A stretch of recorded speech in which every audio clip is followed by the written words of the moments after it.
maioria das pessoas precisam permanecer no nível 1. Jesus tinha trocentos discípulos, que depois era menos, que depois era 12, que depois era 3. Esse modelo ele serve para a vida. Nós não somos pessoas de multidões. Não dá para expor aquilo que é mais íntimo seu para qualquer pessoa. As minhas verdades, poucos acessam. Eu falo que eu estou numa fase da vida em que eu abri mão de ter opinião. Eu mudo a opinião fácil. Com a grande maioria das pessoas. Estou aqui tomando essa água. Estou tomando isso aqui lá. André, esse copo aí é de metal. Eu falo, nossa, é mesmo. Não tinha percebido. Eu sei que está certo. É de metal mesmo. 90% das pessoas eu abro mão de ter opinião própria. Economiza tempo. Fica com a sua verdade, com a sua opinião. Não vou bater boca com você. Não vou me expor. Não vou falar do que eu sinto. Não vou falar das minhas emoções. Isso que você está falando me lembra muito um discurso que eu uso sempre assim, em mentorias fechadas que eu tenho. E eu falo assim, gente, o bom de você estar nessa mentoria é que você vai escutar coisas que eu jamais falaria em público. Porque tem a ver com a minha opinião, tem a ver com coisas que eu vejo e tem a ver com verdade que as pessoas não estão prontas para ouvir. Exatamente. Elas vão ficar extremamente feridas com a verdade. A verdade ofende muitas vezes, né? Então, às vezes você tem que estar num ambiente muito seguro, por isso que vale a pena você procurar ambientes onde você vai poder aprender de verdade, porque geralmente na internet as pessoas estão falando o que dá para falar. E não tudo que poderia ser dito, justamente para não ser alvo de trocentos ataques ou simplesmente entregar uma verdade que vai ferir muita gente, né? Uma vez uma moça me escreveu uma carta, eu recebo muitas cartas à mão, engraçado isso, né? A gente viaja pelo Brasil, eu recebo muitas cartas e guardo todas. Engraçado mesmo. A gente tem várias caixas assim com cartas. E aí uma moça escreveu assim, Thiago, queria que você orasse, porque, assim, eu não consigo casar, eu estou tentando, eu me esforço, mas começa um relacionamento comigo, já terminam e tudo e tal. E aí, no final, ela deu uma informação importante. Ela falou que eu tive meu primeiro filho com 16 anos, hoje eu tenho 3 com os pais diferentes. E aí, agora com 35... muita gente não quer me assumir e tal. Se eu falar a verdade para ela, que é verdade, fica mais difícil para você, é uma verdade que dói. Então não dá para falar isso para ela. Aí eu só respondi, vamos orar. Porque a verdade não vai doer? Porque vamos supor que eu tenho 35 anos, eu vou casar com a menina de 25, 30 que está começando a vida agora, ou com uma que já está com uma bagagem. Eu não estou falando aqui de preconceito, não estou falando que não tem chance. Estou falando sobre realidade. Eu estou falando de realidade, de estatística, tá? Pelo amor de Deus, você está nessa situação, fala, Thiago está me ofendendo. Não, você tem chance, Deus é contigo, vai te ajudar. Eu estou dizendo só que, pelas estatísticas, você perdeu um pouquinho de chance, exatamente. Então, nem tudo dá para falar na internet. Nem tudo você dá para falar para a pessoa assim, ó, a verdade é essa aqui, ó. Tiago, o Nietzsche diz assim, cada um escolhe o grau de verdade que consegue suportar. Uau. Eu falo assim, André, hoje, depois de muito sofrer, especialmente no consultório, eu dou segundo a fome. Tem gente que tem uma fome desse tamanhozinho, aí eu dou só naquele tanto ali. Muito bom isso. Tem outro que tem uma fome gigantesca. Você sabe por que eu apanhei muito na vida e eu fui muito alvo de julgamentos desproporcionais ou punições desproporcionais por dar para todo mundo do mesmo tanto. Eu tinha uma sede, e eu tenho ainda essa sede, só que agora eu sou mais madura, maturidade, né? De que as pessoas vivessem o pleno da sua essência, que as pessoas vivessem o pleno do seu potencial. Porque, graças a Deus, Deus me deu a capacidade de olhar para as pessoas e enxergar o potencial. E aquilo me dava uma ânsia e eu falava, olha, você tem que fazer isso, isso, isso e isso, porque você tem um potencial gigantesco. Só que eu apanhei muito por isso. Porque tem gente que não está pronto para algumas verdades.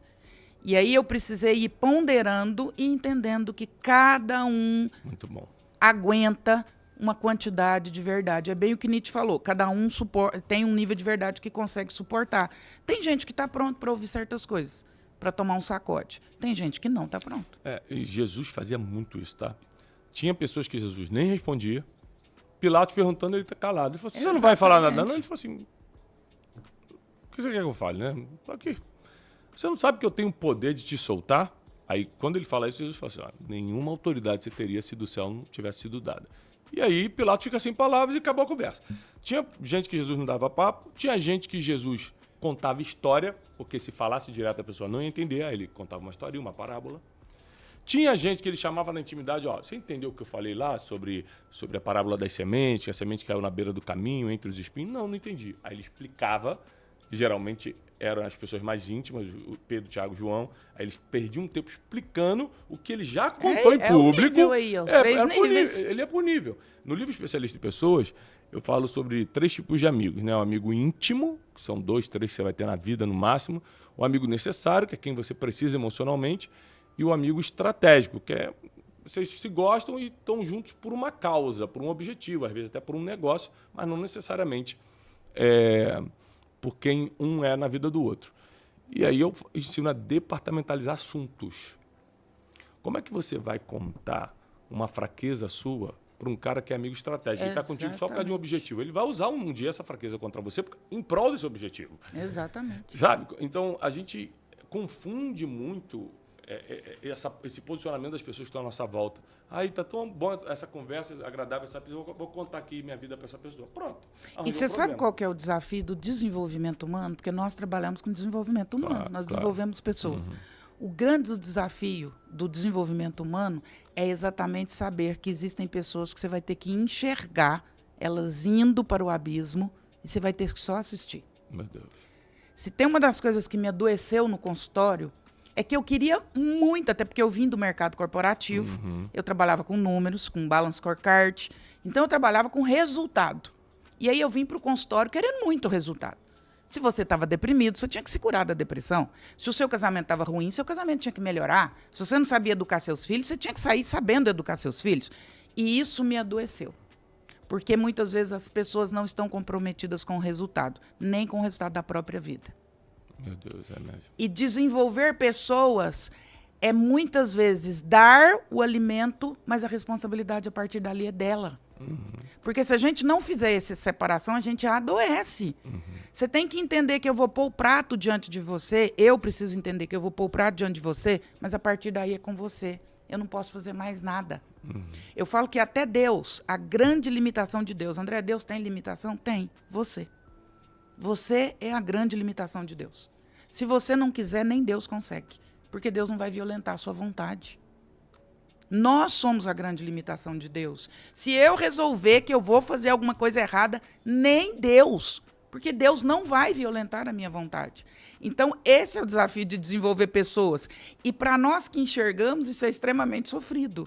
Tem aquele livro, O Ensaio da Cegueira, que virou um filme do Saramago. É uma peste, uma doença, uma pandemia no mundo inteiro, todo mundo fica cego. E só uma mulher continua enxergando. E o filme é sobre essa mulher enxergando. Porque a vida dela vira uma desgraça. Porque ela vê gente comendo comida estragada, ela vê o marido dela traindo ela na frente dela, ela vê crianças bebendo água suja. Enxergar para ela virou uma maldição. Nós que desenvolvemos pessoas, isso para nós é uma bênção, mas é uma maldição também. Porque você olha ali para um casal, você fala, cara, aquilo vai dar errado. E você está vendo. E muitas vezes você não pode fazer nada. Até porque eles não querem escutar. Ou são hipersensíveis, se escutarem vão parar de falar com você. Isso vale para empresários, isso vale para pessoas, isso vale para filhos, isso vale para empresas. Deus nos deu a graça, ou você chama do que você quiser, dom, capacidade, sei lá o quê, estudo. É tudo a mesma coisa. A gente enxerga, só que não adianta, você não violenta a vontade do outro. O outro só vai se ele quiser. Se você está em casa e está falando, mas já como é que eu posso fazer então para aprender a vida, para não ser essa pessoa? Né? A Bíblia diz assim, em Provérbios, o rei Salomão, repreenda o sábio e ele se tornará ainda mais sábio. Agora repreenda o tolo e ele será teu inimigo. Ou seja, busque a sabedoria. Porque até quando você for repreendido, vai ser para ser uma pessoa melhor. Mas se você for um tolo, pode vir um sábio conversar contigo, que você vai ficar com raiva e vai virar inimigo do sábio. Então o segredo está em buscar sabedoria para você entender as coisas, compreender, se afiar com as pessoas, se interessar mais por pensar, por ler, por desenvolver sua inteligência. Você já percebeu que toda vez que tenta mudar, alguém faz você se sentir culpada por isso? É a amiga, a família, o marido, o ambiente. Gente que diz te amar, mas te puxa de volta para o mesmo lugar de merda de sempre. E isso tem nome: mentalidade de caranguejo. Um sobe, os outros puxam para baixo. E talvez o motivo da sua vida não andar não seja a falta de esforço, seja o balde onde você vive. Não seja um caranguejo, é